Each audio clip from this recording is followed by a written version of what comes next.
Hey everyone, it's Norm from Tested, and I got a question for you. When's the last time you upgraded your laptop, your notebook? And I don't mean go out and buy a new computer to replace the one you currently have, but actually open up that system and swap out the RAM or upgrade the storage or replace the battery or repair any of the components. Well, chances are if you have a MacBook or even a modern day Ultrabook on the PC side, you haven't been able to actually swap out that parts. And that's by design. A lot of the modern day computer manufacturers solder on the components directly onto the main board or motherboard for kind of proprietary purposes. So they can keep the design as compact as possible, but also to lock you into their system. So you have to go to them for repairs or buy a new system from them when you do need to upgrade. And that's not how laptops used to work. Way back in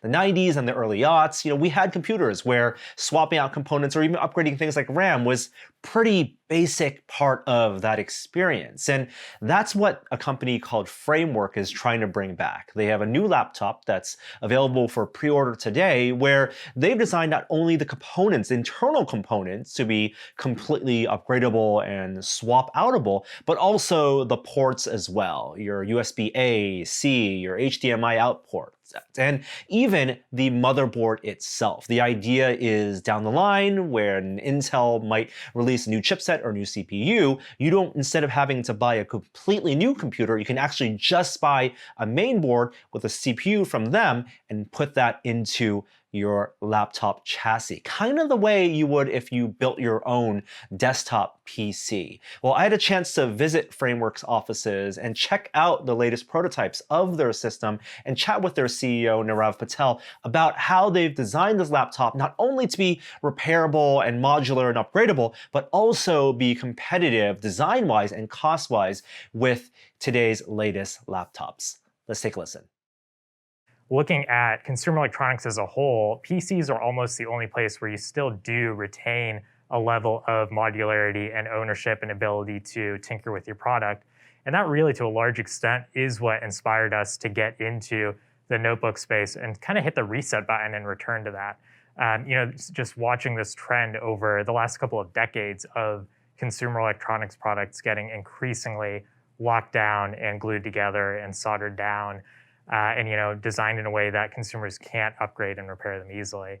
And so everything you see here is really just a reaction to that, of like, let's really think about how we can build a product that is a great product that still retains those useful properties to the end user. And I imagine that's no simple engineering or design challenge. So let's talk about the form factor, right? Because I assume it all starts with you guys choosing a weight and a profile and a volume, essentially, of how many components you can pack in and how much custom hardware you want to design yourself and your team. Right, that's right. And we do have a fantastic team, and that's how we've been able to accomplish this. But as you look at the product, really the goal from the outset was, let's benchmark against the other products that are in the market and make sure that from a form factor and a materials and a thickness and a weight perspective that it really matches what's out there. We don't want to have a product that is great and modular and upgradable and repairable, but then comes in as this bulky monstrosity. We wanted it to feel familiar to users and really feel like a product that can fit into their existing lives and workflows and the way they use PCs. Yeah. So you can actually check this out. I mean, from a thickness and weight perspective, it really does look and feel like a normal notebook. And it's a standard size of 13.5 inches. I like the aspect ratio you guys have gone with, so it's not that widescreen. I do like this. And I can see here, this is basically the cavity you have. The anatomy of a laptop. People don't often these days take apart their laptops, so maybe people build out their PCs, so we can use that analogy. You have like a motherboard or a main board, and over time that's gotten really small, like in tablets these days, like a strip of circuit board. This is the main board that you guys have designed. That's right, yeah. And it's running off of Intel 11th gen platform? Yeah, Intel's latest Tiger Lake CPUs. So talk about the design of this, because I see the CPU there. How much of this had to be designed by your team? What are the considerations for making this fit within the chassis here, but also as something that can potentially be upgradable and Right, swapped out. definitely. So the goal here really was to make the main board replaceable, which is something that you can do on a desktop PC. It's not something that any other notebook offers. And we made that plausible really by socketing as much of the value as we could. So RAM, storage, Wi-Fi, those are all socketed as modules rather than being soldered down. And that means that the vast majority of the cost and complexity of this main board is actually in the CPU itself, which means that by making the RAM and storage and Wi-Fi removable, we can actually offer this as an upgrade module to consumers in a pretty cost-effective manner. And we've designed this basically thinking through not just how to make it work around Tiger Lake and this platform and this generation that we have now, but also designing this main board in a way that we can carry this form factor forward into future CPU generations. And we've done that by basically really thinking through the interconnect and the interfaces and just the general size and shape of this thing and the way it slots into the system. And the fact that it's socketed, not soldered on, you're having those ports, you're adding a little bit of height. Those are your trade-offs in terms of it not being a fixed part, but it still fits into the cavity here. You mentioned interconnectivity. How does that work in terms of ports? Yeah, definitely. And just on the on the thickness of the machine, we had to probably add a fraction of a millimeter of thickness, but the actual machine as a whole is still 15.85 millimeters thick, which is actually 0.2 millimeters thicker than a 13-inch MacBook Pro, which it is like a totally soldered down and glued together machine. And so as you look at the product, one of the most interesting choices that we made from a modularity standpoint was actually making all of the external ports user swappable expansion cards. And these are all hot swappable, meaning that you don't have to reboot the machine to be able to slot them in and out. They actually just slide directly in and out and can be ejected directly. And the goal there was, as we looked at how people are actually using their PCs, we can see that everyone has a different set of peripherals and cables and monitors and other things in their lives, but notebooks come in whatever configuration the manufacturer decided was useful. And so we saw that as just this really low-hanging way to use modularity to make our product work better for end users. And so at order time, people can actually choose exactly the ports that they want to their machine, and then when they get it at their doorstep and unbox it and put it together, they can slot in the ports that they want on whichever side of the machine they want them on. How it's actually ported out on the motherboard, because it's hot swappable, is that just USB-C? Yeah, it's actually USB-C, and that is one of the nice things that's come about in the last 5 years especially, is just the dominance of USB-C over all other physical interconnects and the ability to route all of these great protocols directly over it. So that USB-C port there, that's just like an extension in this form factor, so you have it flush with the laptop. That's right. Yeah, this is just a pass-through card, the USB-C to USB-C. And then the A is just changing that exactly. for interface. Yeah, and we have a few other cards too, like a micro SD card. Actually, in this machine here, we've got an HDMI on one side. I think I actually added another HDMI to DisplayPort, which probably a normal user would not ever have 3 monitors plugged into their notebook, but you can if you want. And we also have high-speed storage, which means you could even install your OS on an external drive that slots right in and be able to pop it out as you need to. And you said this is possible because the way, I guess, the platforms are designed today, that controller controls data, video, it's all through the same. Exactly. And you can also all have it with a USB-C endpoint that then using that module can be. That's right. Yeah, and that was actually one of the great things about the Tiger Lake platform, and one of the reasons that we chose it is that actually all 4 of these ports have identical functionality, which just means you don't have to think through which card needs to go where. You can plug any of them into any of the 4 ports. And powered also go through one of those ports as well? You can power through any of the 4 ports as well through USB-C. And so in terms of off-the-shelf components, I see RAM, storage, you said Wi-Fi as well. It's a decision not to integrate that. The packaging here is all custom. The way I understand, like traditional laptop makers, they may design their own packages or they buy a chipset package from like Intel. But here, it's all that's right. design. So oftentimes, especially historically, actually RAM was socketed on most notebooks, and it's really over the last decade or 5 years that there's just been this trend towards soldering it down, which means that as a consumer, when you buy your machine, you have to think through, for the next few years, how much RAM am I ever going to need? I better buy all of it right now because I can't upgrade it. Yeah. Whereas by making it modular like it is on desktops, you can buy just the amount you need on day one. And if you ever need more, you can just buy more and slot it right in. And a big part of the volume of a laptop is, of course, the battery. So I see this battery here. That's right. Yeah. Is this custom design as well? Yeah, so that's custom. Actually, everything here except for these off-the-shelf modules is a set of modules that we've custom developed to fit into the framework laptop. And what's its capacity? So that's a 55 watt hour, which is pretty typical for a 13.5-inch notebook. And it's something that if they wanted to replace, you would unscrew it and That's right, and that is one of the modules we focused on making as easy to replace as possible, because we know that performance upgrades really, there may be a subset of people who are interested in that, Yeah. but literally everyone has had the experience of a product with a worn out battery and just getting frustrated by that. So making it super simple to be able to get a new battery, slot it in, and get great battery life again was just incredibly important for us. Is there any design decision as to not have that be an external swappable battery and then have extra housing on this? That is something that we looked at and thought through, but to keep a really slim and robust form factor, we knew that we had to keep it internal. Yeah. That's something that for other types of products, I think there are other trade-offs there, but for a thin and light portable notebook, it really is important to keep it thin and light enough that you can keep it portable.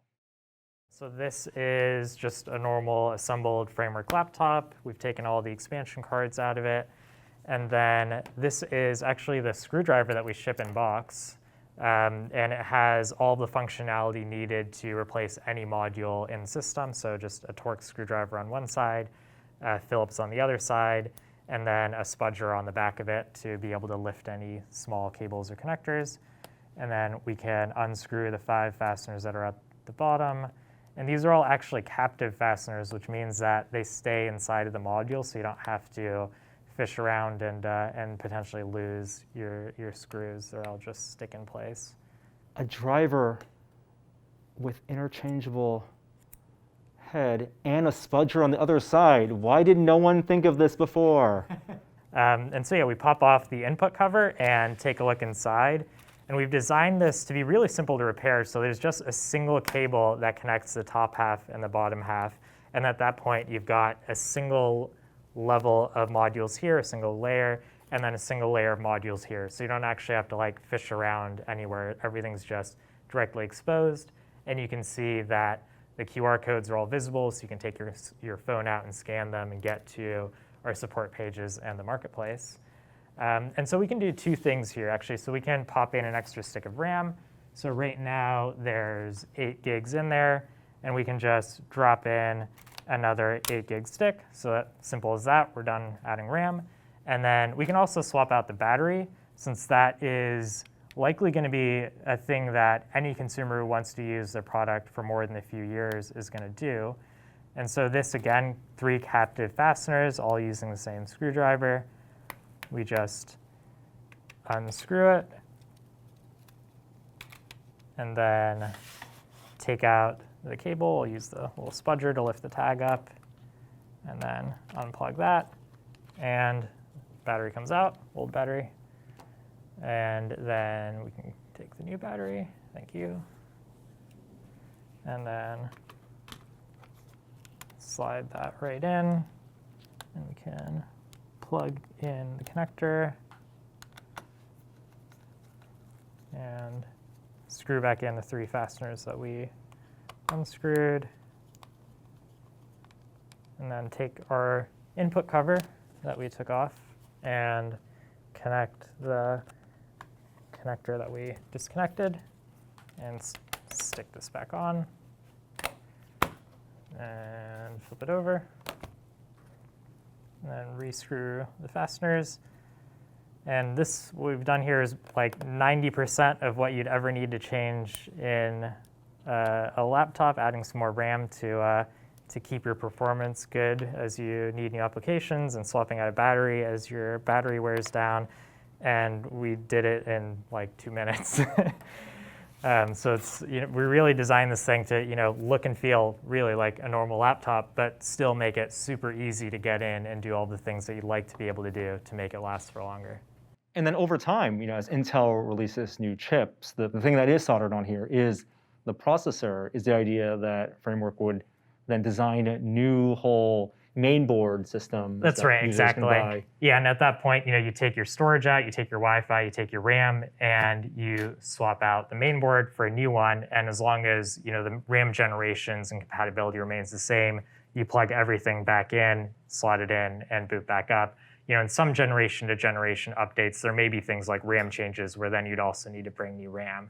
But actually, part of our model is that modules that you take out of your laptop because you're upgrading and replacing, they still have value to someone somewhere. And so we're actually building out a marketplace where, in addition to new modules that we sell, we're going to be enabling users to resell their old modules. So the user benefits in that they get some money back for the product they're selling. Some other user benefits by getting something that they needed. And of course, the environment benefits because we're reducing e-waste going out into the environment. Or I can also imagine that because everything is modular, it doesn't necessarily have to be the form factor of a laptop either. That's right. Someone wanted to 3D print and design their own housing and make that a set-top box or some type of other video game main box or something. They could do that. Yeah, I'm especially excited to see the cyberdeck builds that people put together with the main boards coming out of these. Also, then aesthetics and kind of the visual presentation of it. Yep. I noticed you have some different colorways here, bezels here. Is there differences in like the type of keyboards that people can buy? Yeah, definitely. So we built in good high key travel keyboards, so 1.5 millimeters of key travel. And we've designed it in a way that it is easy for users to be able to swap it out in case something ever happens and they manage to break a key, or even if you just want to change the keyboard language, you're learning a new language, or you bought a used laptop that came in a different language, you have the ability to swap that out. And we have a couple of special editions, which are actually these stealthed out blank keyboards, so a black one and a clear one, and these are all backlit. And then in addition to that, we've got the bezels actually magnetically attached and removable.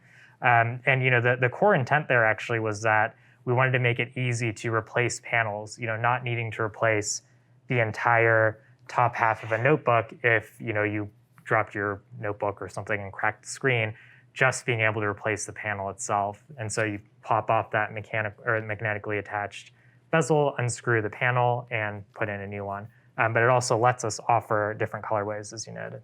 And you guys are offering the laptop in two primary models. Someone can buy it pre-configured, so they get something like this, where maybe the most they'd want to swap out are the I/O, or something that's really a kit build almost. That's right. If you go to the kit build, how I guess granular is it? Right. Yeah. So that's another place that we really drew on desktop PCs, and so the idea behind the Framework Laptop DIY edition was that you can bring your own off-the-shelf modules, bring your own RAM, storage, Wi-Fi, your own operating system.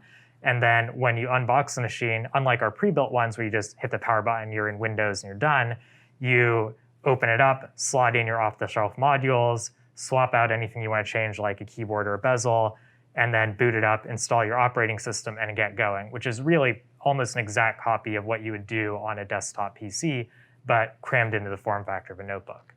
Right, and then the business model you guys have, obviously selling laptops, selling kits, selling components. Are there any aspects of this where you might potentially, put out CAD models for people to design their own customized parts or start sharing designs for parts? Yeah, definitely. So actually the expansion card system is one where we'll be releasing reference designs and documentation to let people build their own cards, which is great because, an individual hobbyist with, home 3D printer and all of the great PC hobbyists or PCB hobby services that are out there can actually build their own card. And we've built some interesting internal prototypes that are pretty fun.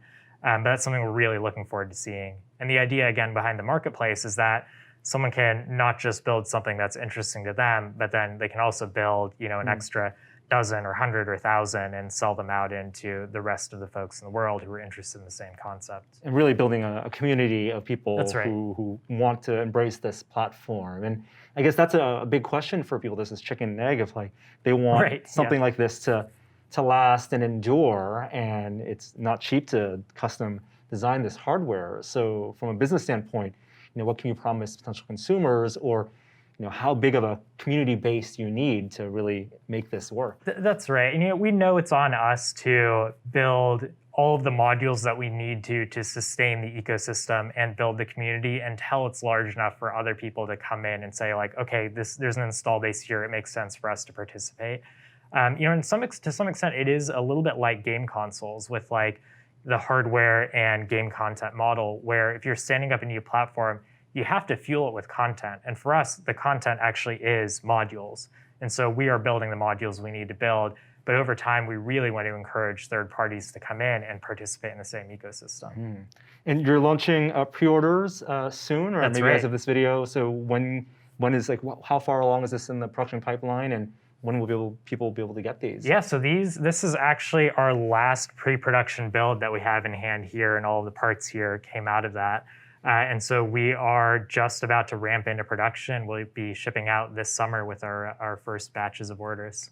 Awesome. Well, I love this idea. I love that it's really, although it sounds new, it really is going back to the roots of laptop and for PC enthusiasts. And good luck with it. Thank you.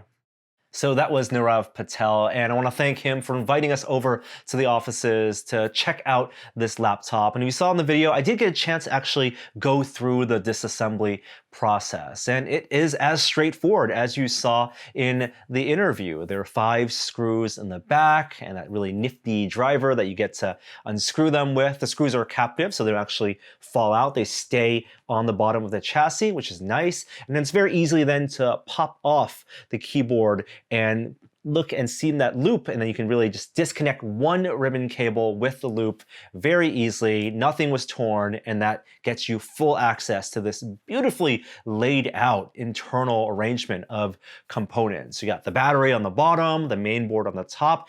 Everything is really nicely labeled, and you can very clearly tell the places where you can swap out your RAM, the storage, as well as even the Wi-Fi chip. And every component has a QR code, so that gives you access to not only more information about that part, but also their planned marketplace, where you can not only buy new components, but also offload your old ones when you want to do an upgrade. And that's the promise of this ecosystem, this community they want to build of people swapping components, replacing parts, and then having the older laptops finding new life in new system builds, whether it's inside a framework laptop or in some other type of system that you might put that main board in. And that's a really neat idea. It's going to, of course, rely on framework sticking around and lasting long enough through these upgrade cycles, because this isn't a system where I can see myself, opening up the laptop every couple months even to swap out a component. You're going to do it maybe once a year, seasonally, maybe when there's a